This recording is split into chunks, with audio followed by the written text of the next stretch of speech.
The twin moons of planet Aroxa had barely dipped beneath the horizon when the Academy transport ship descended into the lower atmosphere, shuddering with turbulence as it pierced the thick, dry layers of sand-laden wind.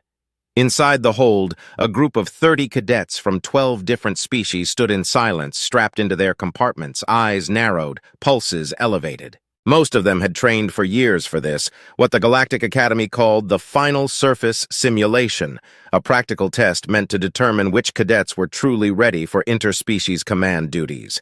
All they had been told was, no technology, no weapons, no communication. Survive for 5 days on an uncharted world with natural resources only. Each cadet was given a small utility pouch. No tools, just basics. Cloth, a bit of wire, fire-starting gel, and a ration bar that would barely last a day. Among the group was a human cadet named Alex Grant. He was 23 from Earth, and the only human among the candidates this year. He didn't speak much during the initial briefings. While others compared body chemistry tolerances or argued over planetary terrain hypotheses, Alex had simply observed, memorized, and kept quiet. He was used to being underestimated. Most cadets saw humans as primitive, slow-evolving death-worlders, only interesting because of their high pain tolerance and chaotic historical record. But in truth, Alex didn't mind the low expectations. It allowed him to focus without the noise of competition. The ship landed with a jolt, throwing clouds of red dust high into the air. The rear hatch hissed open, and the blinding brightness of Aroxa's triple suns flooded the cabin with golden fire. Cadets stepped out one by one, adjusting their vision lenses, covering their heads with whatever fabrics they had. The heat was immediate, choking, the kind that seemed to wrap around bones and press into lungs with every breath.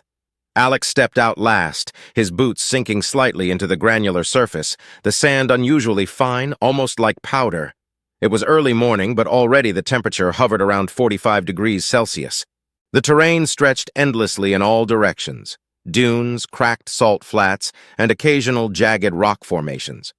There were no visible water sources, no shade apart from the occasional withered stalk of alien flora that looked brittle enough to disintegrate at a touch.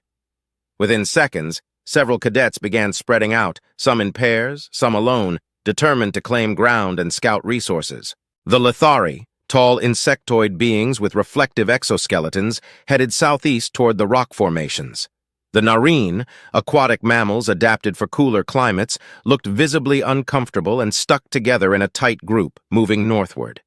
The more aggressive Zygon lizards sprinted ahead without discussion, confident their muscular legs and high stamina would give them an advantage.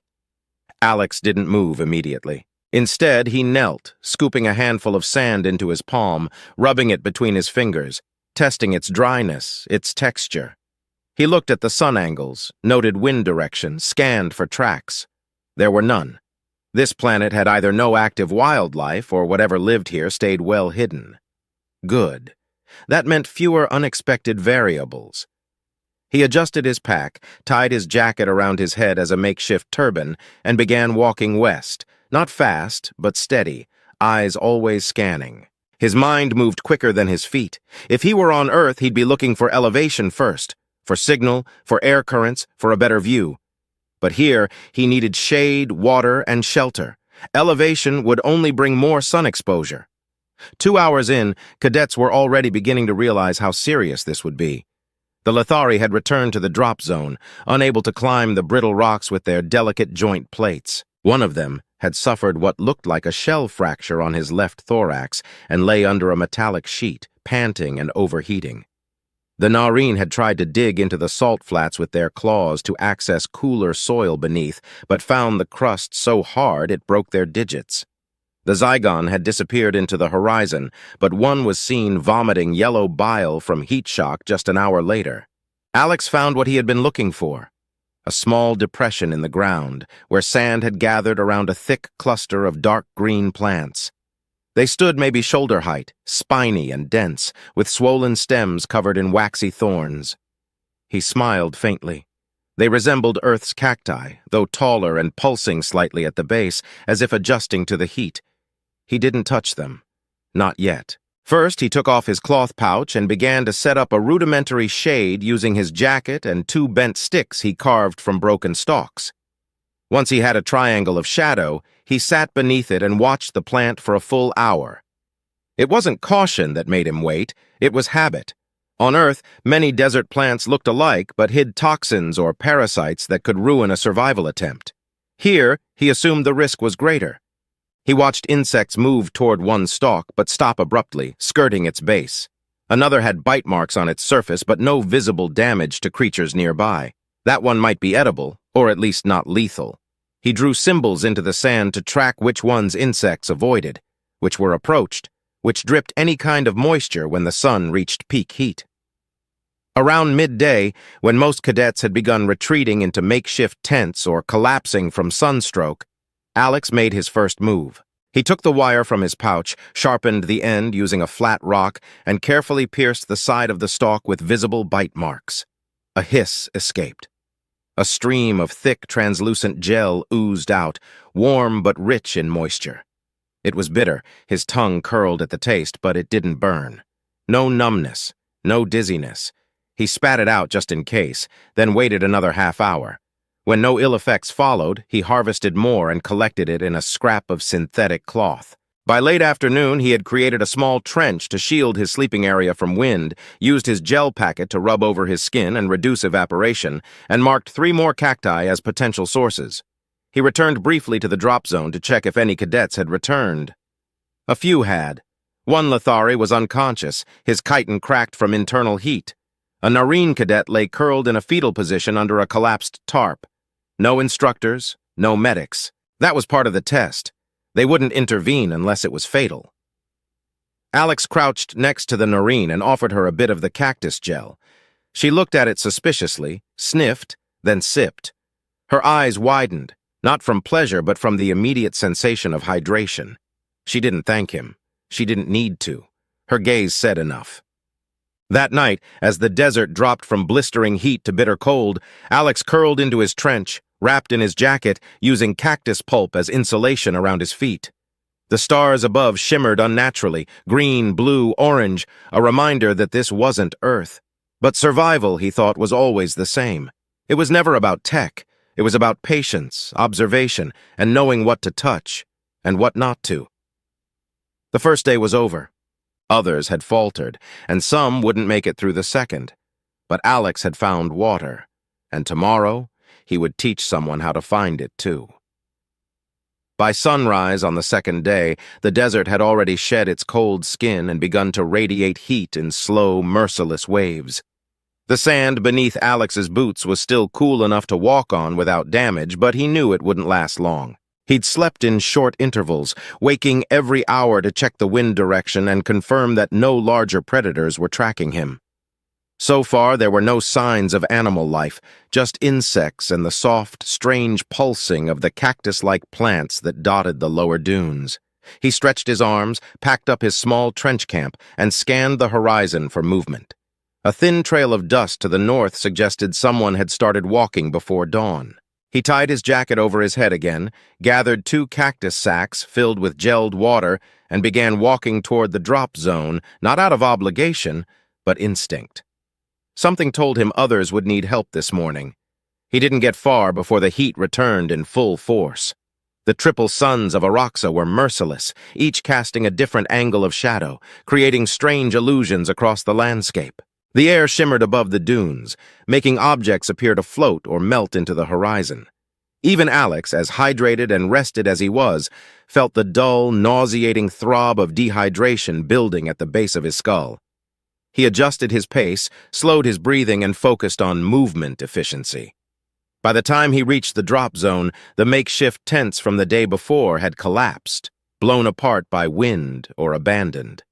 3 cadets lay motionless on the sand, faces sunburned, lips cracked. He recognized the Zygon male, Rethik, sprawled face down near one of the torn shelters, his scaly skin a pale, unhealthy gray. Rethik had been arrogant and loud during training, always bragging about his species' endurance. Now he was unconscious, his claws twitching slightly. Alex dropped to one knee and rolled him over. The male's pulse was weak but steady. His internal systems were clearly failing. Whatever biological cooling mechanism his species relied on wasn't built for this level of sustained heat. Alex pulled a strip of cloth from his bag, soaked it in cactus gel, and began patting the Zygon's neck and joints. The gel dried quickly, absorbed through the scales.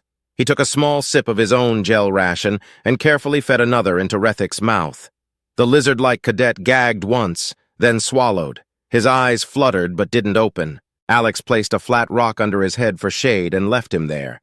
If he survived the next few hours, he'd wake up. If not, there was nothing more that could be done. The rules were clear. Further across the dune, Alex saw a familiar figure. Sarah, the Nareen cadet he had helped the previous day. She was kneeling beside a second cadet who appeared to be shivering despite the heat. Her blue-gray fur was matted with sweat, and her breathing was shallow. The cadet next to her was another Nareen, a male, older than most, with broad shoulders and a long snout. His skin had dried and cracked along his neck gills. Sarah looked up when she saw Alex approaching.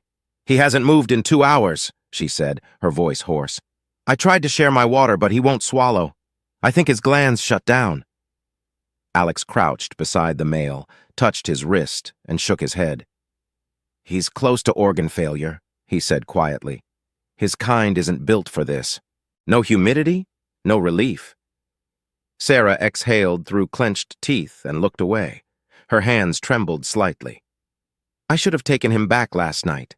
He wanted to find a shaded cliff east of here. Thought there'd be moisture in the rock." "Cliffs are 30 kilometers in that direction," Alex said. "He was never going to make it." He didn't say it with judgment. Just truth. The Nareen female nodded once, stiffly, as if she already knew and only needed someone else to say it aloud. A sudden, high-pitched cry cut through the air. Alex spun around, instinct kicking in, and spotted a Lithari male stumbling through the sand, one leg dragging behind the other. His kitten plates were cracked open across the back, seeping orange fluid, and his left eye was completely opaque. He was muttering in short, sharp bursts in his native clicking tongue, though the translation implant flickered on and off. "Too hot! Sensors! Fracture! Can't see! Can't see!" Alex sprinted to meet him, catching the tall insectoid just as he collapsed. The male was too heavy to lift entirely, but Alex managed to drag him into the partial shade of a collapsed tent. He used cactus gel again, applying it between the Lithari's thoracic plates and over his eye. The male flinched violently, clicking louder, but settled as the gel began to cool his systems. Alex turned to Sarah. "I need help keeping him cool. Do you still have that fabric wrap from your ration bag?" She nodded and tossed it over. Alex soaked it in his remaining gel and wrapped it tightly around the Lithari's core. Then he stood, scanning the drop zone. Nearly a third of the cadets were already incapacitated, some from heat stroke, others from failed biological adaptations. There was no sign of academy instructors, no medevac shuttles, no assistance.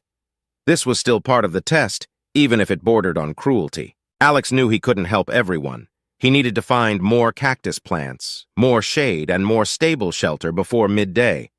He looked at Sarah. Her hands were still shaking, but her eyes had cleared. "If you want to live," he said, "come with me. We can't stay here." She hesitated for only a second before nodding. Together, they left the drop zone behind, climbing over the dunes with careful, deliberate steps. By midday, they reached another depression in the landscape, where more cacti grew. This patch was larger than the one Alex had used before, at least 24 stalks, some already bursting with moisture from the heat. Sarah collapsed under the shadow of one and began massaging her joints. "How did you know this would be here?" she asked. "I didn't," Alex replied. "I looked for insects, tracks. Birds would have been better, but nothing flies in this heat. The sand dips lower here, collects moisture from below." Sarah stared at him. "You're not just surviving," she said. "You're reading the planet." Alex didn't answer. He pulled out a piece of wire and began slicing open a cactus. The pulp inside shimmered like wet glass. He harvested what he could, storing it in pieces of cloth and tattered fabric. The sun climbed higher. The heat turned savage. But Alex kept working, focused, methodical. Sarah eventually joined him, copying his movements. She wasn't as precise, but she learned fast. By late afternoon, they had gathered enough gel to hydrate several cadets. As the wind began to pick up again, lifting fine grains of sand into the air, Alex wrapped the supplies and looked back toward the drop zone. "We go back," he said. "Back?" Sarah blinked in disbelief. "You want to bring this to them?" "They'll die tonight if we don't," he said simply. She didn't argue. They moved through the dunes like ghosts, their packs now heavy with life. By the time they reached the drop zone, the sun was setting, and the air had begun to cool slightly. Several cadets were still conscious, curled into the shallow shadows of debris. Others were gone. Alex didn't stop to check who. He and Sarah moved quickly, distributing gel, treating burns, covering cracked skin. Rethik was still breathing. The Lithari male had stabilized. Sarah found another Nareen cadet, this one still lucid, and taught her how to harvest the cactus pulp. No one spoke much. Words weren't necessary. The cadets saw what Alex had done, what he continued to do, and they understood something quietly humiliating. All of their pride, all of their technology-based arrogance had meant nothing on this planet. It was the human, silent, methodical, overlooked, who had figured out how to live here. As night fell, the stars once again blanketed the sky, cold and vibrant. The drop zone was no longer silent. Cadets huddled together, some talking, others resting. Alex sat alone near his trench, sharpening his wire tool with a rock. His hands were blistered. His face was burnt. But he wasn't done. Tomorrow would be harder. Tomorrow others might look to him for more than just water, and he'd be ready. The third morning dawned without ceremony. The red glare of Araxa's suns cracked over the edge of the eastern dunes and bathed the land in a light so sharp it seemed to slice the shadows into ribbons. Heat rose almost instantly. Alex was already awake, squatting beside the small fire pit he had constructed using curved metal fragments and volcanic rock he had gathered overnight. He wasn't trying to cook. Fire, here, was about morale, about commanding control over something elemental in a world that offered no kindness. The others stirred slowly. Some still couldn't move. Others were recovering, awkward in their humility. Rethik, the Zygon male, sat up with difficulty, his chest heaving.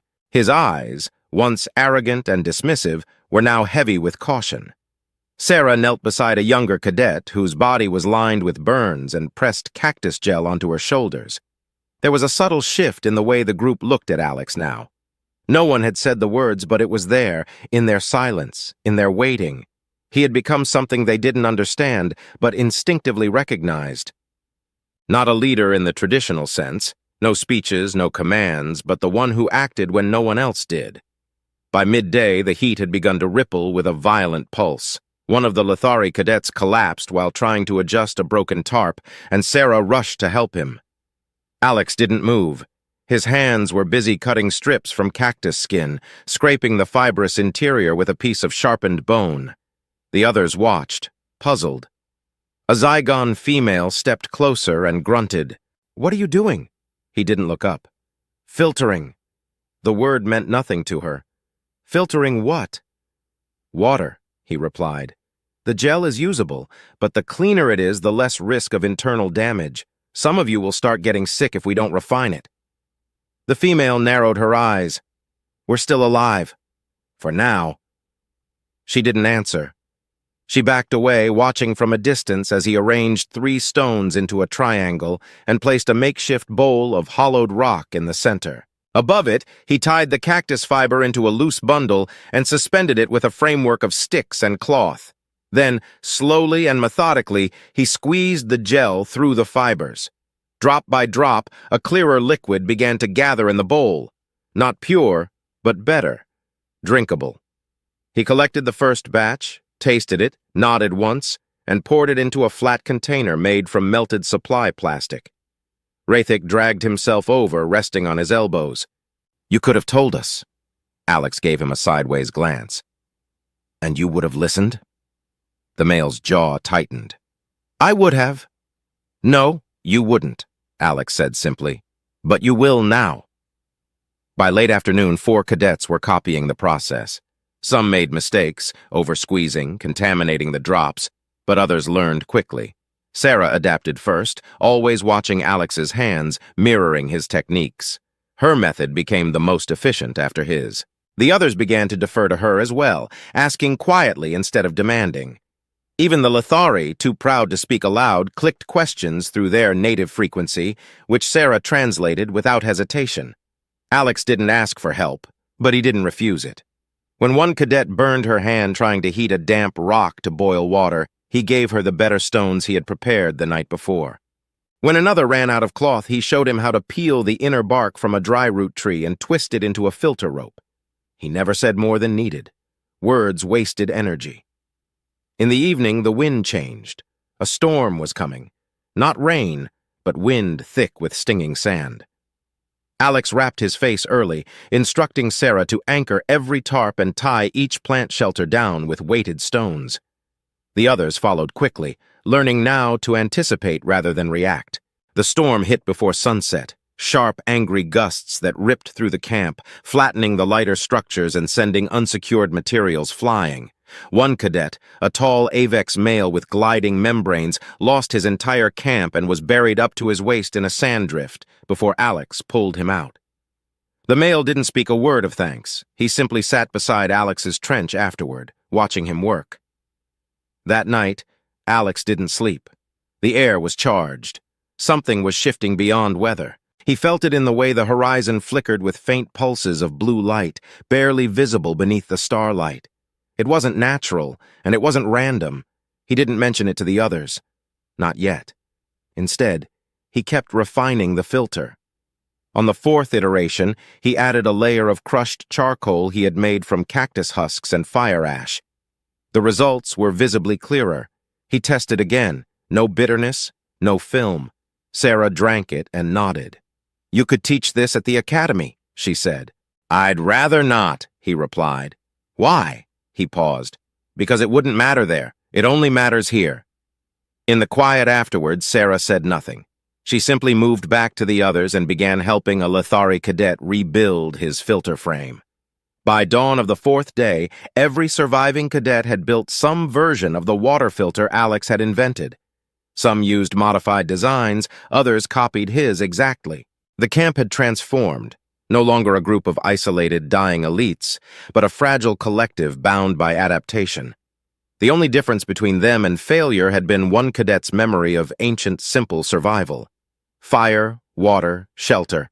Not algorithms, not injectors, not energy cells. And yet, none of it was driven by ego. Alex never claimed credit. He only acted, and others chose to follow. The instructors had likely been watching the entire time. He didn't care. The test had already ended for him the moment others had started surviving because of what he built. The real exam wasn't about endurance. It was about whether anyone would learn from something as crude and overlooked as a cactus and a piece of cloth. He stood beneath the pale morning sky, watching the dunes shift again in the distance. More cadets were stirring now, already moving to collect gel, clean water, reinforce structures. No one waited for instructions. No one barked orders. The arrogance had faded. In its place, motion, effort, quiet understanding. Alex didn't smile. He didn't need to. He was already thinking about what would be needed next. The planet hadn't finished testing them yet. He could feel it pressing against the edges of the wind, and whatever came, he would be ready. The fourth day began without ceremony, but there was a tension in the air that hadn't existed before. The wind had softened overnight, but it carried an edge now, dry, electric, almost expectant. Alex stood at the edge of the makeshift encampment, his back to the rising suns, eyes locked on the far-off ridge where the horizon shimmered in distorted waves. The flickering blue pulses he had seen the previous night had returned, fainter in daylight but unmistakable. They moved in patterns, like heartbeat rhythms against the atmosphere. He suspected it wasn't natural, and whatever it was getting closer. Behind him, the cadets moved like parts of a slowly awakening organism. A Lithari male, Thrix, as Sarah had called him, had constructed a lattice of fiber and bark to reinforce his shelter. His clicks were sharp and purposeful as he worked, antennae twitching slightly when he saw Alex glance over. Sarah knelt beside a newly constructed filtration pit, showing a younger cadet, a Rilan girl with scaled hands and fragile limbs, how to layer sand between folds of cactus skin. The Rilan girl had burned her fingers the day before, trying to boil cactus pulp directly. Now she listened intently, hands trembling as she mimicked Sarah's movements. Alex moved through the growing camp without saying much. He helped silently where needed, tightening knots, adjusting frames, replacing brittle fibers with dampened strips to prevent cracking under the noon sun. As he worked, he noticed something he hadn't expected. The cadets were talking, not loud or boastful like they once had, but asking questions, giving explanations. A Zygon male was showing a Nareen female how to use flat rocks to redirect the sun's glare toward a boiling bowl. A Lithari was sketching diagrams into the sand for a two-stage filtration chamber. The cadets weren't just copying anymore. They were innovating. It was exactly what Alex had hoped for, and it unsettled him. He wasn't used to influence. On Earth, in the forests of the Rockies where he'd grown up with his grandfather, survival was solitary. You learned from others only when you failed alone. But here, in the heat of Araxa's cruelty, the cadets were becoming something else. Less a collection of species, more a learning ecosystem. It was beautiful and dangerous at once. Knowledge gave life. But dependency came next, and he couldn't afford for anyone to rely on him when the flickering blue on the ridgeline kept getting brighter. He returned to his trench after midday, pulling a tarp over a fresh batch of cactus gel. Sarah approached with quiet steps. Her cheeks were blistered, but her posture was strong, eyes focused. "You've seen it too, haven't you?" she asked. Alex didn't look up. "The lights." She nodded. "What do you think it is?" He pulled a cactus husk from the fire pit and broke it in half. "I don't think it matters what I think. It's coming either way." "Are we in danger?" "Not yet." Sarah sat beside him, dusting sand off her knees. "You know, they'll remember this, the others, what they've learned here. It's already started to spread. The Zygon built a net for catching sand beetles. Said it came to him after watching the Lithari stack stones for airflow." Alex gave a soft exhale. They're learning the way they should have from the start. Not from instruction manuals, from failure, from watching, from each other. She looked at him closely. "You didn't come here just to pass, did you?" "No." "Then why?" Alex stared at the cactus husk in his hand. To see if anyone else still had the instincts to survive without machines, without algorithms telling them what to do. Sarah tilted her head. "You could have done this all on your own." "I have before." "Then why share it?" He met her gaze finally. "Because I was tired of watching people die just because no one showed them how to boil water." She didn't respond. She didn't need to. Instead, she stood and nodded once before heading toward the others, calling over the Rilan girl and the Avex male to show them a new knot she'd devised for wind stabilization. Alex watched her go, then turned his eyes back to the ridge. The blue shimmer was clearer now, more defined, like veins of energy threading through the sand. He moved before the light faded, hiking alone toward a smaller rise near the camp's edge. From there, he saw the first real sign of motion, an object gliding low across the sand, too smooth to be natural, too quiet to be a creature. It left no trail, no sound, just a faint pressure in the air that made the hairs on his arms rise. He dropped low, heart steady, breath shallow. The object hovered for several seconds, scanning. A reconnaissance drone. Not Academy standard. Civilian maybe, or something older. When it vanished, he waited a full hour before returning to camp. The others had started preparing for night. Fires were lit, stones warmed. Water was being shared with a kind of unspoken grace. One Zygon cadet, the same who had scoffed at him 2 days earlier, now sat beside the youngest Nareen girl, teaching her how to wrap cloth around her ears to prevent frostbite during the cold winds. No translator was needed, just hands, gestures, and intent. Alex called Sarah aside and spoke low. "There's something moving beyond the ridge. Not Academy tech. We need to prepare for visitors." "Visitors?" "Could be a test. Could be scavengers, could be worse. Doesn't matter." "What do we do?" He pointed toward the cactus grove.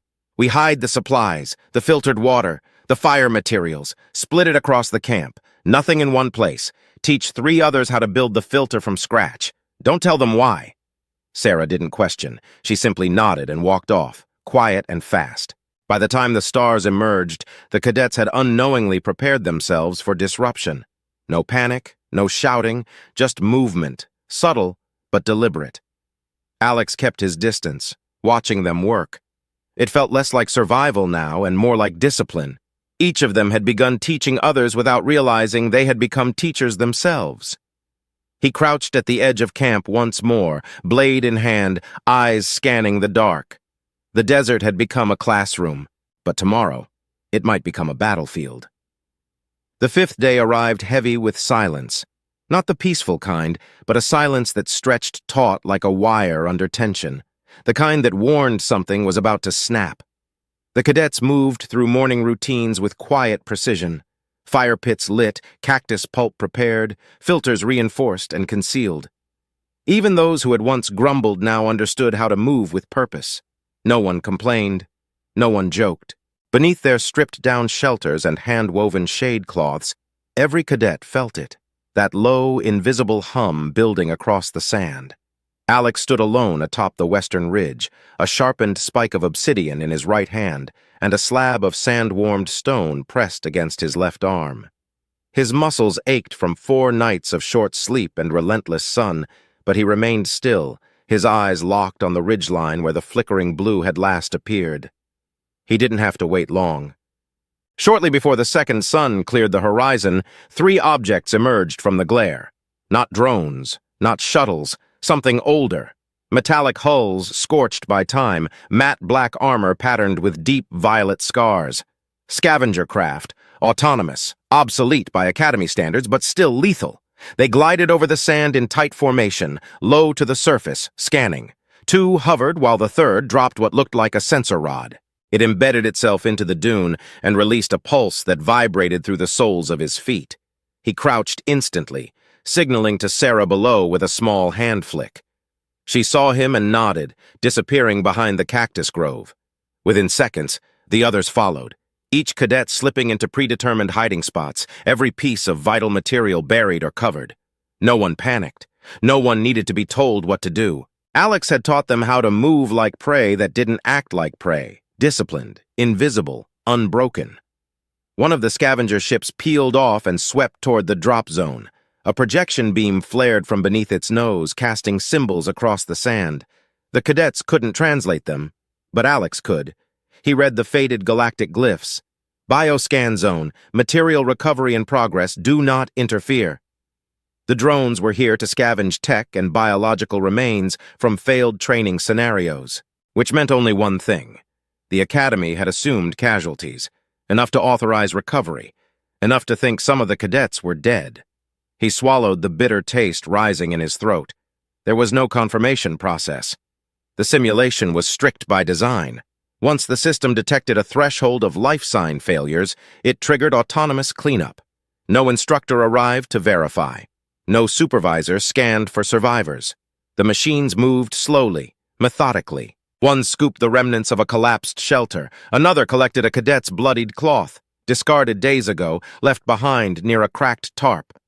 The third ship began scanning the shallow trenches. It passed within 15 meters of a Lithari cadet who lay half-buried beneath a woven cover of bark and sand. The male didn't flinch.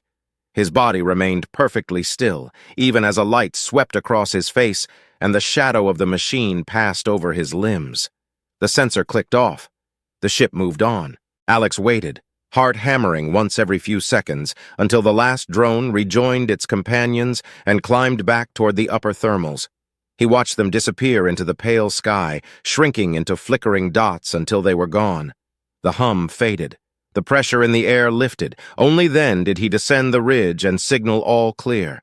Sarah emerged first, then Thrix, then the rest. No one cheered.